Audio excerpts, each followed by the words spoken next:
Hey everybody, it's Smalls and I'm here to bring you this week's chapter review for One Piece, chapter 864. Before I get into that, quickly go over two things.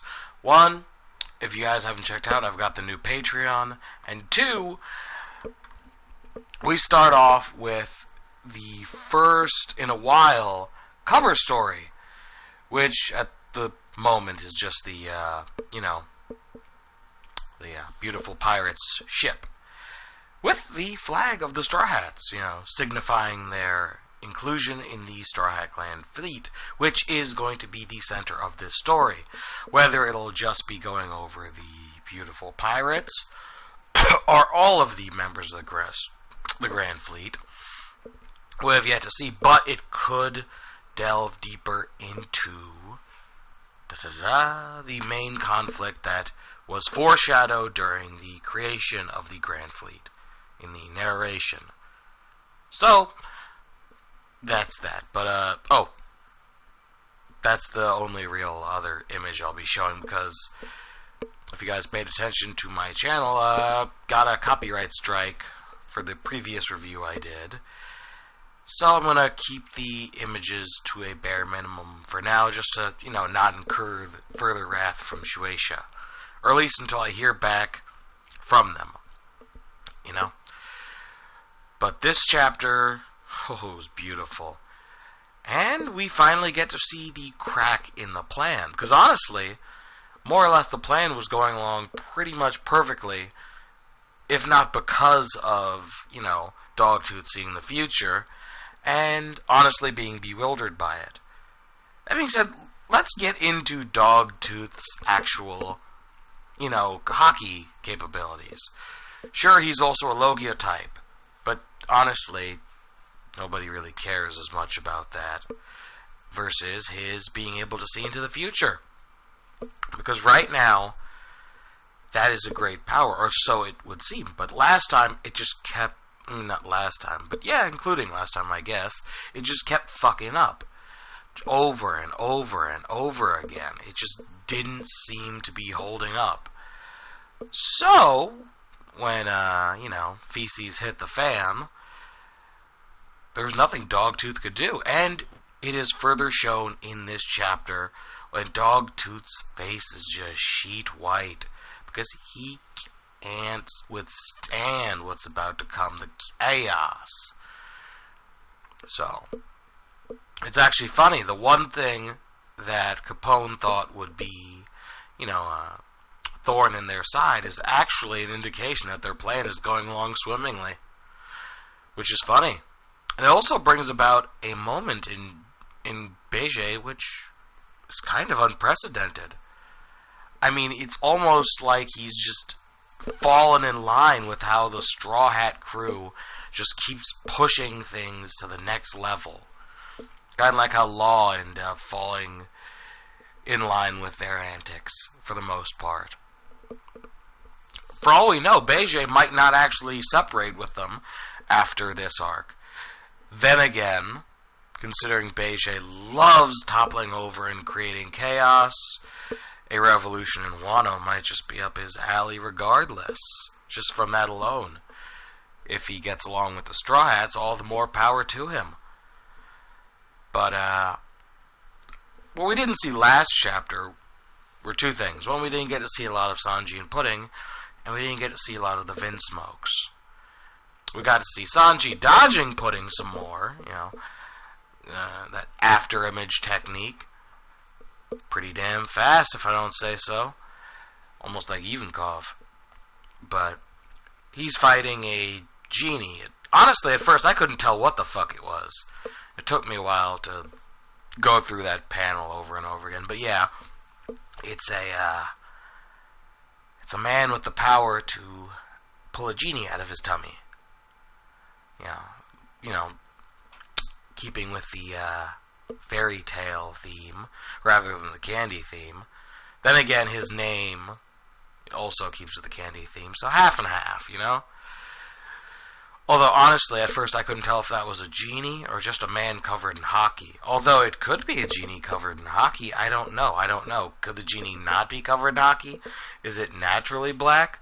Actually, I kind of hope it's a genie covered in hockey, because that's the closest we've gotten to blackface in manga since Mr. Popo. Yeah. Yeah, I just went there. And I'm black. And I approve. No, I can't really approve per se.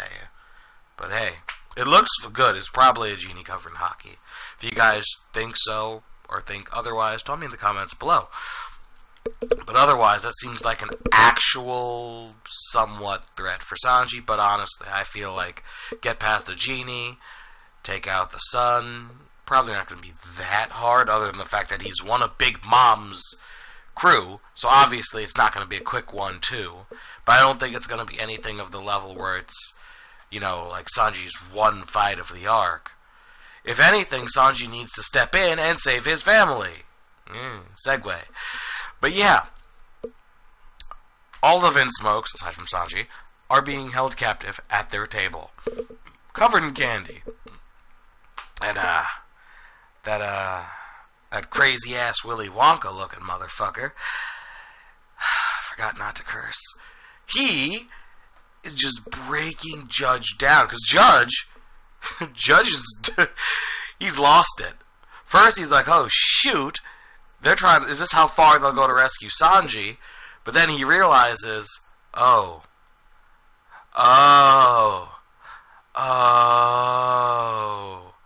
I need rescuing. Although it doesn't come exactly like that, because one, his sons are, I'm not going to say stupid. I'm just going to say they have no emotions. They don't fear death. I wonder if that could work against Big Mom. That aside, his actions have basically caused that little, not really meaningful debacle. I mean, regardless of whether they had emotions or not, they'd still be trapped in candy. There's no changing that. But in the end, there is an emotional level of karma for him. Get it? Emotional? And Reiju's watching the whole thing, keeping silent, but feeling the emotion that her, siblings aren't. I could almost feel like if Judge breaks down just a little bit more, he'll cry for Sanji's help. That would be absolutely beautiful. But, enough about the Vinsmokes. Let's go back to the rest of the Straw Hats, because their entire thing is just breaking down. Pedro's a little bit burned, because he fought the Oven Man, or whatever, Heat Man, which actually, believe it or not, is almost similar to a non-canon fruit, which doesn't really have much differences. According to the wiki, the only difference is that the non-canon fruit can't heat up other things other than itself. I honestly don't really see it. I'm going to take the wiki's word for it, because one, I don't fuck with filler, and if I still haven't seen any One Piece movies other than the retelling of the Alabasta arc, so yeah, don't really have much of non-filler in me. A non-canon. Either way, neat. Regardless, we do get to see one other thing. Jinbei using haki. Didn't think he needed it, but it's nice to know he has it. And Brook, that's an MVP. It's funny how it took me 9 frigging minutes when the only image you guys see is Brook. My bad. Should have gotten to him first. But yeah, Brook is MVP, hence why I made him the thumbnail. Because it's Brook. What else did you expect, honestly? I mean, shit.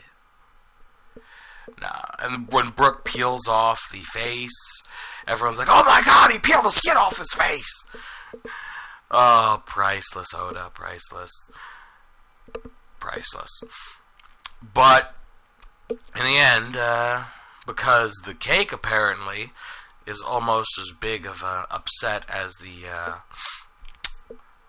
goddamn photo, Big Mom's kind of like, what should I cry over?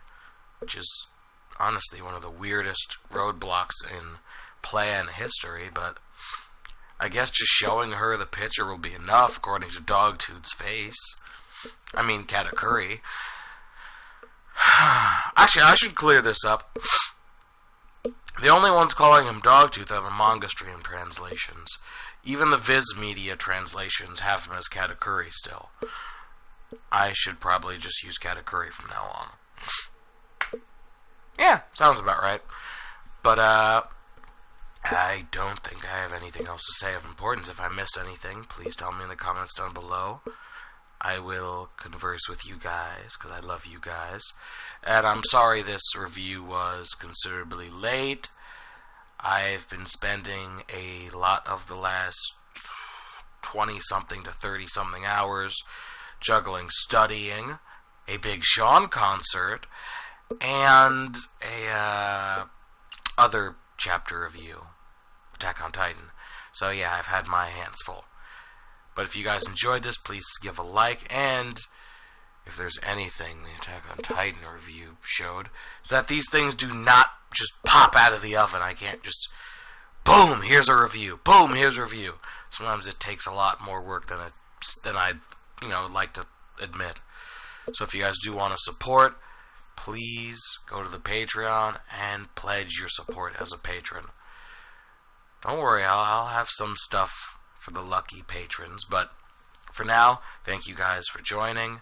I'll see you guys next time. Smalls out.